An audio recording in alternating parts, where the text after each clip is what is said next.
जी हाँ मेरे प्यारे दोस्तों, आज की इस वीडियो में क्लास 10th के वीवीआई प्रश्न, एकदम वीवीआई प्रश्न पढ़ेंगे। ठीक है, जो बोर्ड एग्जाम में पूछा जाता है वह पढ़ेंगे, वो भी चैप्टर बाय चैप्टर पढ़ेंगे। ठीक है, आज से स्टार्ट करना है। ठीक है, पर डे आएगा वीडियो। ठीक है, तो देखिए चैप्टर लिया है, पहले फिजिक्स का चैप्टर लिया है, पहला चैप्टर लिया है। ठीक है, एनसीईआरटी से लीजिए या भारतीय भवन से लीजिए। ठीक है, दोनों एक ही है। एनसीईआरटी में है जो प्रकाश का परावर्तन और वर्तन दोनों एक ही गो में दिया गया है, भारतीय भवन में जो अलग दिया गया है, तो हम भारतीय भवन से लिख दिया प्रकाश का परावर्तन। ठीक है, प्रकाश का परावर्तन में जितना भी प्रश्न वो सब पढ़ेंगे। पहला टॉपिक लेते हैं प्रकाश का परावर्तन। ठीक है, प्रकाश का परावर्तन पहले इसमें जान लेते हैं प्रकाश होता है क्या, उसके बाद जानेंगे प्रकाश का परावर्तन। ठीक है, जैसे कि मान लीजिए कि रात रहता है तो क्या करते हैं हम लोग, बल्ब जलाते हैं। रात रहता है तो क्या होता है, अंधेरा रहता है। पहले जानिए कि रात रहता है तो क्या होता है, अंधेरा रहता है। अंधेरा रहता है तो हम लोग को नहीं दिखता है, यानी नहीं दिखता है। अगर टॉर्च जलाते हैं या बल्ब जलाते हैं क्या हम लोग को दिखता है, यानी बल्ब जलाते हैं तब दिखता है, ऐसे हम लोग को नहीं दिखता है, यानी हम लोग का आँख का प्रकाश नहीं होता है। ठीक है, इसका सीधा मतलब क्या होता है, हम लोग का आँख का प्रकाश नहीं होता है, आँख जो है उसका प्रकाश नहीं होता है। बल्ब की सहायता से हम लोग देखते हैं। ठीक है, बल्ब की सहायता से, बल्ब जलता है तो उसकी सहायता से हम लोग कोई भी वस्तु को देखते हैं।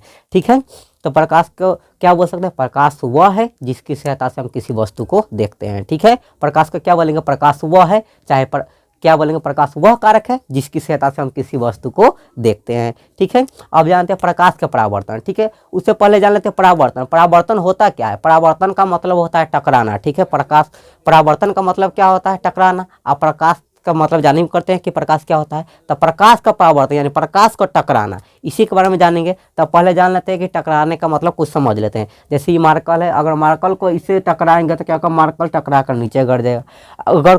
अगर गेंद ले लेंगे, अगर गेंद को टकराएंगे तो क्या होगा, गेंद यानी बॉल ले लेंगे, बॉल को टकराएंगे तो क्या हो जाएगा, बॉल का परावर्तन हो जाएगा। ठीक है, बॉल का परावर्तन।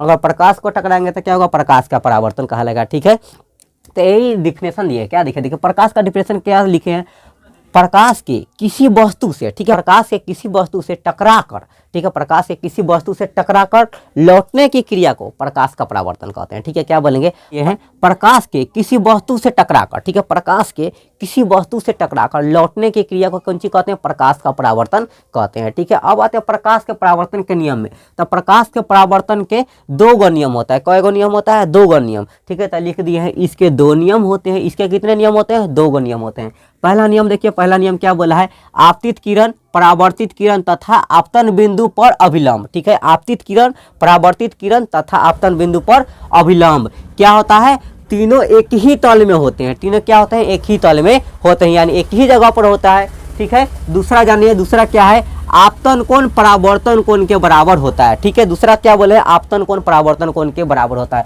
अर्थात कोण आई बराबर आर, यानी आपतन कोण को आई से सूचित करते हैं, परावर्तन कोण को आर से सूचित करते हैं। ठीक है, इस नियम को तो लिख दिए, एक फिगर भी बनाना पड़ेगा। ठीक है, यह क्वेश्चन पूछा गया है, बहुत ही वीवीआई सब क्वेश्चन है। ठीक है, हम लोग यह वीडियो रहेगा जब पूरा वीवीआई का बनाएंगे। ठीक है, अब क्या चलेंगे, इंपॉर्टेंट चलेंगे, यानी क्रैश कोर्स पढ़ेंगे। ठीक है, जैसे देखिए क्या करेंगे, एक चिन्ह पर दे, यह सतह है। ठीक है, क्या है, एक सतह है, समझ ली कि यह सतह है। इसमें क्या करते हैं, पेंट कर देते हैं, नीचे से पेंट कर दिए।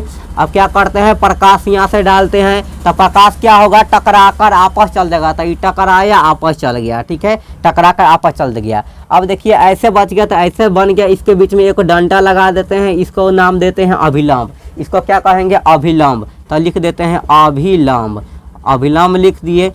ठीक है, ये क्या बन गया, एक बिंदु बन गया, क्या बन गया, बिंदु बन गया। इसको कहेंगे आपतन बिंदु कह देंगे, कौन सी कहेंगे, आपतन बिंदु कहेंगे। ठीक है, जो किरण आया है, ऐसे किरण आया है तो इसको कहेंगे आपतित किरण, कौन सी कहेंगे, आपतित किरण। और जो टकरा कर चल गया इसको कहेंगे परावर्तित किरण, कौन सी कहेंगे, परावर्तित किरण कहेंगे। ठीक है, एक नाम तो जानना करते अभिलंब।